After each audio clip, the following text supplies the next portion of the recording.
उनको ये बताएं भी ना, उनको ये समझाएं ही ना कि सब तुम्हारा है, क्योंकि बचपन से ही उनके अंदर ये चीज डाल दोगे, उनके अंदर ये चीज घर कर जाएगी कि है तो हमारा ही, तो वो निकम्मे बन जाएंगे।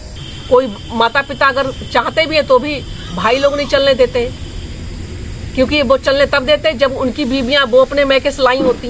जो बहू बेटे हैं, तो हमारे समाज में कुछ ऐसी परंपराएं जो है वो फैली हुई हैं, जो आज से नहीं, ये सदियों से चली आ रही है, और जिसका खामियाजा लोगों ने, हमारे बड़े बुजुर्गों ने झेला, उसका खामियाजा भुगता और लोग भुगत रहे हैं और आगे भी जो है भुगतेंगे, और दुख तकलीफ होगी उससे, क्योंकि ये किसी एक की नहीं बनाई हुई है। आज जो है हम बेटा बहू हैं, और हमारे जो बुजुर्ग होंगे, जो हमारे सास ससुर थे, वो किसी के बेटा बहू होंगे, और हम आगे चल के सास ससुर बनेंगे। तो ये जो है इस तरह से रिसाइकिल, जिस तरह से कह रहे हैं कि उस तरह से होता रहता है। तो ये देखिए, आज हम बात करना चाहते हैं कि बेटों की शादी करने के बाद में, चाहे 2 बेटे हुए, चाहे 4 बेटे हुए, चाहे जो भी बेटे हुए, और माता पिता जब बूढ़े हो जाते हैं, तो बच्चे जो है, बेटा बहू ये चाहते हैं कि अब संपत्ति का बंटवारा कर दें, और संपत्ति का बंटवारा करके वो अपने तरीके से कभी मकान सही करवाना चाहते हैं, या अपना कोई धंधा करना चाहते हैं, या जो भी करना चाहते हैं, या बच्चों की अपने शादी करना चाहते हैं, चाहे जो भी हो, जो भी चीज़ हो, वो ये सोचते हैं कि अब माता पिता बूढ़े हो गए हैं, अब बेटों की जितने बेटों की थी उतनी शादियां सबकी निपट चुकी हैं, तो अब हमारे लिए जो है अपनी संपत्ति का बंटवारा कर दें। तो तकलीफ देखिए, जो चीज़ आज जो समय बेटा बहू है, ये आगे भी ये सास ससुर बनेंगे तो इनको भी तकलीफ होगी, लेकिन उन चीज़ों को कोई समझ नहीं रहा है, और इन बुराइयों को हम आसानी से मिटा भी नहीं सकते। इन बुराइयों को हम आसानी से मिटा भी नहीं सकते, क्योंकि ये समाज में कुरीतियाँ चाहे ये इस तरह से फैली हुई हैं कि हम इस पे एकदम लगाम भी नहीं लगा सकते। लेकिन ये सबके लिए दुखदाई है, किसी एक के लिए नहीं है, सबके लिए दुखदाई है।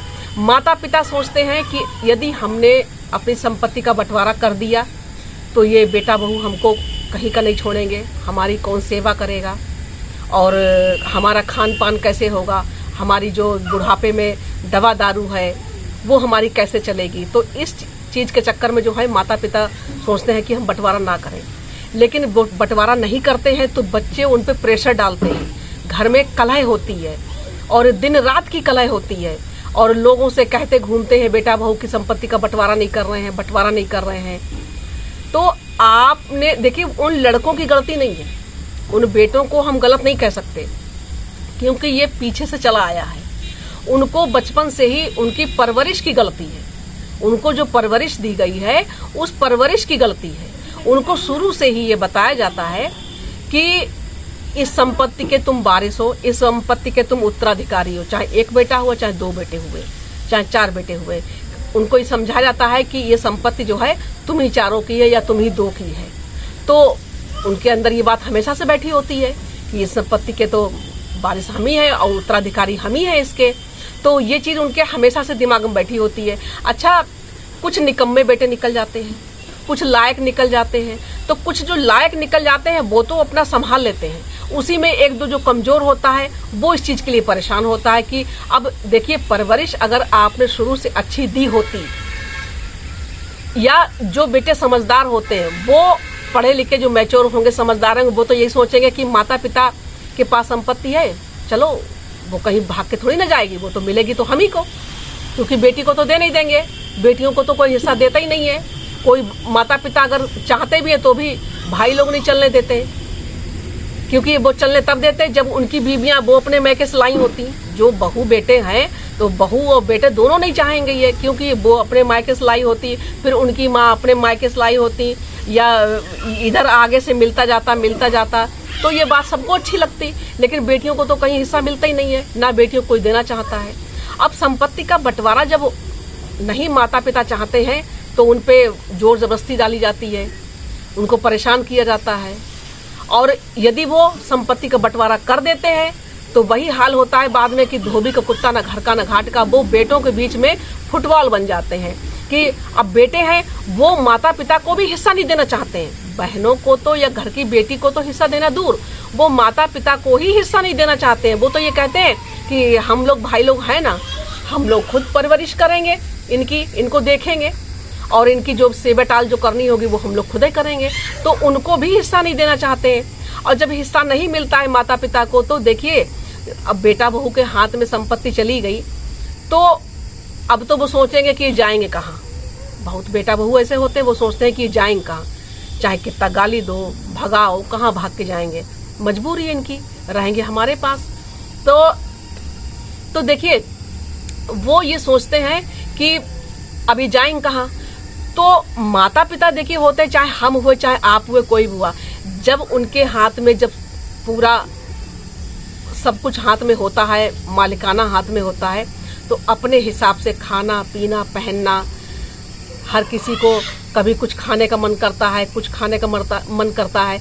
तो जब देखिए बेटा बहू के उसमें हो जाते हैं हम, तो हमारी इच्छाएं सब मर जाती हैं, मार दी जाती हैं, मर नहीं जाती हैं, मार दी जाती हैं। हमारा कोई भी काम हम अपने मन से नहीं कर सकते। अब माता पिता सोचते हैं कि बेटी हमारी अपने बुलाए हैं अपने घर पे, तो अपना हाथ से उठा के कोई चीज़ अपने मन से नहीं दे सकते, क्योंकि भाई अब तो वो बेटा बहू को दे चुके हैं सब कुछ। तो ये सारी चीज़ें सोच के माता पिता भी नहीं चाहते हैं कि बंटवारा करें, और बंटवारा नहीं करते तो कलह होती है, और जब बंटवारा कर देते हैं तो फुटबॉल की तरह बन जाते हैं। तो आप बताइए कि इसके लिए क्या हो सकता है। हो ये सकता है कि हम अपने बच्चों को शुरू से ही ऐसी परवरिश दें कि माता पिता की जो संपत्ति है वो तो है ही, उसको कोई लेके भाग नहीं जाएगा, वो तो आपकी पड़ी। माता पिता खुद अपने बच्चों को इस तरह से शिक्षित करें, उनको इस तरह से बचपन से ही सिखाएं। जब वो समझदार हो जाएं तो उनको धीरे धीरे समझाना शुरू कर दें कि ये तो जो कुछ है, उनको ये बताएं भी ना, उनको ये समझाएं ही ना कि सब तुम्हारा है, क्योंकि बचपन से ही उनके अंदर ये चीज़ डाल दोगे, उनके अंदर ये चीज़ घर कर जाएगी कि है तो हमारा ही, तो वो निकम्मे बन जाएंगे। यानी भाई निकम्मे जब सोचेंगे कि इतनी संपत्ति है ही, तो फिर काम करना चाहेंगे नहीं, और काम करना भी चाहेंगे तो वो सोचेंगे कि हमें ये भी मिल जाए तो हमारा और हो जाए, हम अपने हिसाब से खर्च करें, अपने हिसाब से जो कुछ करना हो करें। तो देखिए उनको शुरू से ही ये समझाएं कि ये तुम्हारा ही है, लेकिन इसको हमारे मरने के बाद तुम लेना। एक वसीयत लिख दें कि मेरे मरने के बाद इन बेटों को बराबर घर में, घर के बर्तनों में, घर के फर्नीचर में, घर में जो भी सामान है, या जो घर है, या जो खेती है, या जो भी संपत्ति, जो भी प्लाट है, या कुछ भी है, मेरे मरने के बाद में सबका बराबर हिस्सा दे दिया जाए है। और बेटों को ये सिखाया जाए कि शुरू से ही जब वो उस लायक हो जाएं, 18-20 साल के, 22 साल के हो जाएं, तो उनको ये समझदारी उनके अंदर जरूर डालें कि तुमको 30-35 साल तक तुमको अपना ही सब कुछ देखना है। तुम लोग जिस तरह से कमाओगे उसी तरह से तुम्हारा हम खर्चा करेंगे, लेकिन संपत्ति के नाम पे अभी हम तुम्हें कुछ नहीं देंगे, और ये तुम्हारी ही है, तुमको ही मिलेगी, लेकिन जीते जी हम नहीं देंगे। लेकिन ऐसा हो नहीं पाता है, इसको कोई एक या दो इंसान नहीं बदल सकते। ये हमें हर एक इंसान को अपने अपने बच्चों के अंदर ये डालना पड़ेगा, समझदारी देनी पड़ेगी उनको। और देखिए रही लड़कियों की बात, तो लड़कियों को तो कोई हिस्सा देता नहीं है, और लड़कियां अगर हिस्सा ले भी लेती हैं, मान लीजिए सपोज कीजिए कि अगर मिल भी गया उनको हिस्सा, तो बेटे कहेंगे कि बेटी भी करे, बेटी भी देखभाल करे। अब क्योंकि बेटी ने हिस्सा लिया है, तो जहां तक है बेटियों को तो हिस्सा मिलता नहीं है। मान लीजिए सपोज कीजिए कभी माता पिता दे भी देते हैं कि नहीं हम देंगे जरूर, और बच्चे मान जाते हैं कि हाँ आपकी बेटी है, दो भाई हैं, मान भी जाते हैं, तो फिर उनके अंदर ये चीज हो जाती है कि वो भी सेवा करे आके। अब लड़की अपना घर देखे कि यहाँ देखे, हालांकि लड़कियां लड़कों से ज्यादा अपने माता पिता करती हैं, और लड़के इस चीज को समझ नहीं पाते हैं। अगर एक लड़का है तो वो सोचेंगे जाएंगे कहाँ, चाहे गाली दो, फटकारो, मारो, कुछ भी, कहाँ जाएंगे। अगर 2-4 बेटे हुए तो फुटबॉल की तरह मारे आज उस बेटे से कुछ बात हो गई और कुछ दिक्कत हुई तो उस बेटे के पास पहुंच गए, और उस बेटे के पास कुछ दिक्कत हुई तो उस बेटे के पास पहुंच गए। बेचारे वो बुढ़ापे में उनकी जिंदगी जो है वो नरक बन जाती कि वो जाए तो जाए कहाँ। तो संपत्ति जो है वो मिलनी है बेटों को ही मिलनी है, कोई घर का दूसरा उसको नहीं ले सकता। लेकिन ये समझदारी की बात है और समझाना पड़ेगा। तो परवरिश में गलती है, परवरिश में ही खोट है। अगर उनको शुरू से ही परवरिश उस तरह की दी जाए तो शायद वो समझे इस बात को। लेकिन ये आदि काल से शुरू से ही ये चीज चली आई कि इस संपत्ति का उत्तराधिकारी अब हकदार तुम ही लोग हो गए। तो ये चीज जो है हमें समझ नहीं आती बिल्कुल भी कि इस चीज को कहाँ से शुरुआत कौन करेगा, कैसे नहीं करेगा। ये शुरुआत हमको हर घर से होनी चाहिए कि बेटों को उस लायक बनाइए, उनको समझदार बनाइए। अब देखिए आपको बताते हैं कि हमारे गांव के ही पड़ोस में, हमारे गांव के पड़ोस में, गांव की ही बात है हमारी, कि एक बूढ़ा है, उनके जो बुढ़े तो वो खत्म हो गए, और बूढ़ा को अपने मायके से 5 एकड़ जमीन मिली और ससुराल में उनकी 6 एकड़ जमीन, ससुराल में 6 एकड़ जमीन और बेटे 5। तो सबको बराबर बराबर उसमें से बांट दी गई। और जो माँ के मायके से जमीन मिली तो बेटों ने माँ को, अब पिता तो थे नहीं, माँ को बरगला के किसी तरह वो करके कि हाँ इसमें तुम्हारा भी हिस्सा देंगे और इसको बेचो। तो उन्होंने, बूढ़ा ने वो जमीन अपने मायके के हिस्से की जो थी वो अपनी बेच दी। बेचने के बाद में 5 हिस्से बच्चों के और 6ठा हिस्सा उन बूढ़ी माँ का लगा। अब वो लड़कों ने तो अपना जो भी पैसा मिला वो अपना जहाँ भी इधर उधर किसी चीज़ में लगा दिया, चाहे बच्चों की शादी करिए, मकान बनवाया या जो भी उन्होंने किया उसमें लगा दिया। अब बूढ़ा के खाते में जो भी पैसा पड़ा था 6ठा हिस्सा, तो उसके भी पीछे सब लग गए। अब एक लड़का उसमें से जो था वो बहुत ज़्यादा बीमार पड़ गया, तो उसके पास पैसे कुछ दिक्कत हुई।